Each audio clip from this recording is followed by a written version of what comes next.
which is also pretty busy today. And it gives me great pleasure to introduce two lovely ladies who are here from Community Living Australia, and they're going to be talking to us about the NDIS, and that's a very topical subject for all of us down here. So first of all, let me introduce you to Soula and also to Paula Roberts. Good morning, ladies. Good morning. That's good. Just want to come a little bit closer to the microphone. Thanks, Paula. I forgot to say that bit. That was my fault, folks. Okay, so let's just have a little recap on the NDIS and what it actually is. So just remind people what's actually happening with the NDIS, because we used to have disability support before, didn't we? That's right. And obviously we're going to have disability support continuing. But just a little about NDIS. Yes, well, the NDIS actually stands for the National Disability Insurance Scheme, and as you quite rightly say, we currently people are currently receiving support, and they will continue to do so until they transition to the NDIS. The NDIS basically is a new way for people to be supported, so they would be working one-on-one with a planner and receiving a plan and some funding to really choose how and when they're supported. So by the time the NDIS is fully rolled out in 2020, we're expecting over 450,000 people to be supported directly. Yes, it is. And about $22 billion per annum will be spent on disability support. Closer to home in South Australia, we're expecting 32,000 people to be supported directly, and even more closer to home here on the Fleurieu, we're expecting about 600 to 900 people to be supported, and those supports will be valued up at $40 million, I should say, per annum. So it really is a new way of disability support being provided, and really giving people the choice of control how and when they want to be supported. And I think the idea of, as you said, a caseworker, is that what they're going to be called, or a disability liaison person, I guess?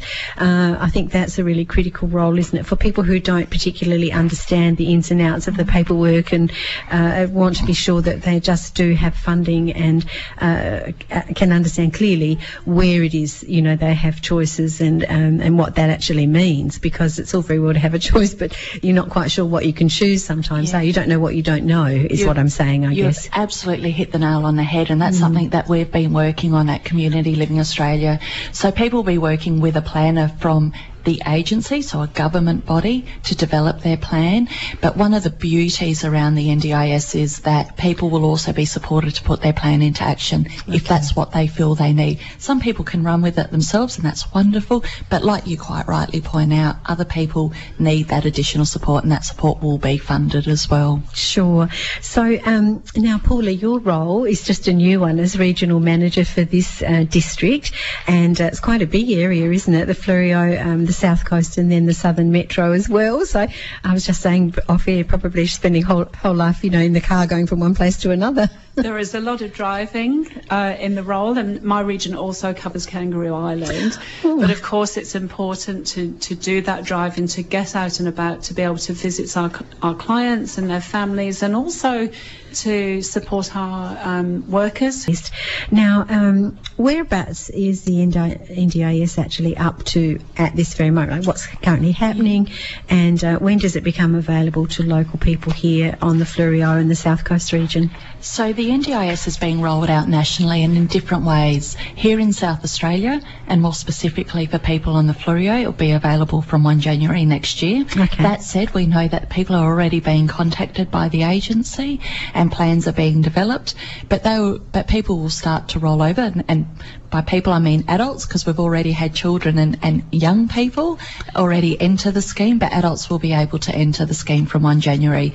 But it's really important to note for people at the moment who might be a bit fearful of the change is nothing changes until their plan is in place. So they will continue to be supported. They shouldn't see any gaps in support at all. Okay. And I guess one of the transition areas that I've heard talked about relative to some of the folk here who have a disability is the reaching of the age of 65 and then what happens to me, because the NDIS really covers people from 0 to 18 and then up to 65 years of age. So what does actually happen to people after the NDIS or as well as the NDIS? What happens there? That's a really great question. So if people turn 65 after the NDIS commences in their area, they will be able to continue on if that's what they choose to do, and that's called continuity of support. For people that may turn 65 prior to the NDIS launching in their area, then they'll be able to access other mainstream services such as aged care services that should be able to support their needs. So they would go to the My Aged Care website and find out what's available and follow the people who are managing that as well. And I know that we do have support for that down here in this region.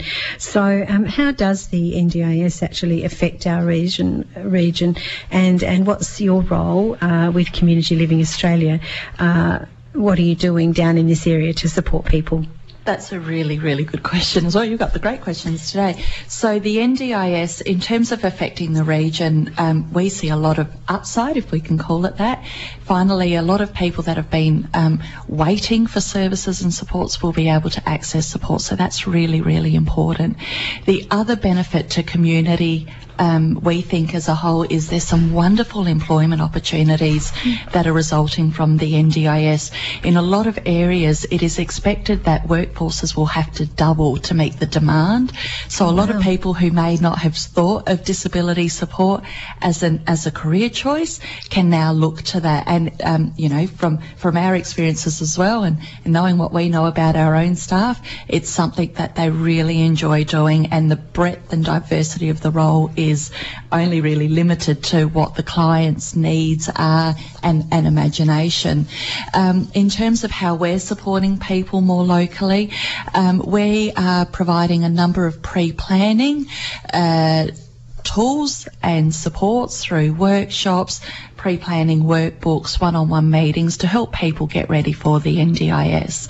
And I should also say that the NDIS, we believe, is a real positive for communities as a whole, because there's a lot of opportunity to increase the social inclusion of a lot of people that may have been marginalised in the past. So from the point of view of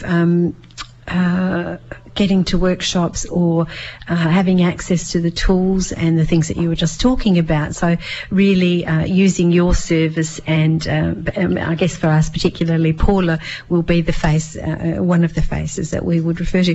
How do we get in touch with those tools and workshops and that sort of thing?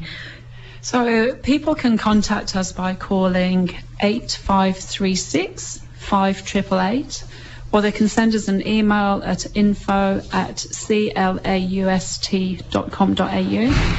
Our website, claust.com.au, also has some great information on there about the NDIS and our services. We have a variety of NDIS pre-planning tools available to support people in preparing for the NDIS, and we would be happy to support anyone with any of their questions regarding the NDIS or regarding how we can potentially support them to achieve their goals. Okay, fantastic. So perhaps I can get a copy of a couple of those addresses and things, and then I can, I know they'll be up on your website, of course, but if people are just casually looking at our website too, people do that for all of the things we have going on in a place called Chatterbox. So aptly named in my case.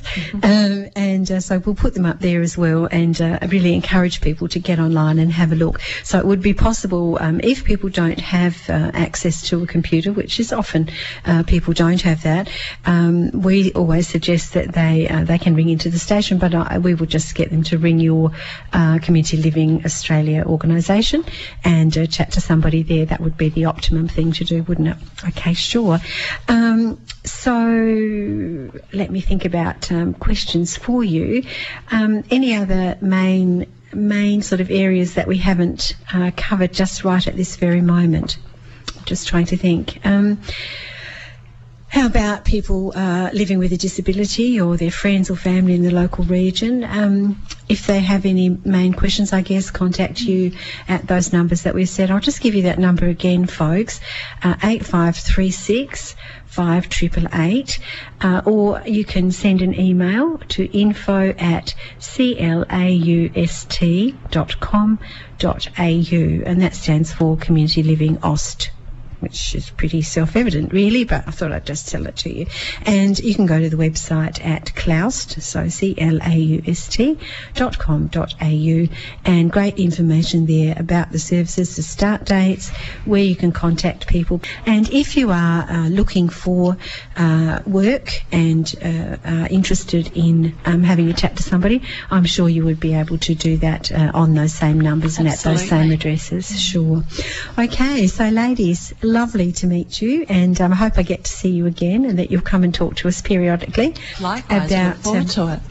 About what's going on and the exciting things, and I guess our numbers will increase and change and, you know, sort of grow and deliver as things go along. So it'll be really interesting to hear how that develops and how well people are serviced by the NDIS. So thanks very much for taking the time out of your busy schedule to come and see me, and as I said, you're welcome anytime. If you've got news, just drop it in or give me a call and I can chat to you on the phone as well.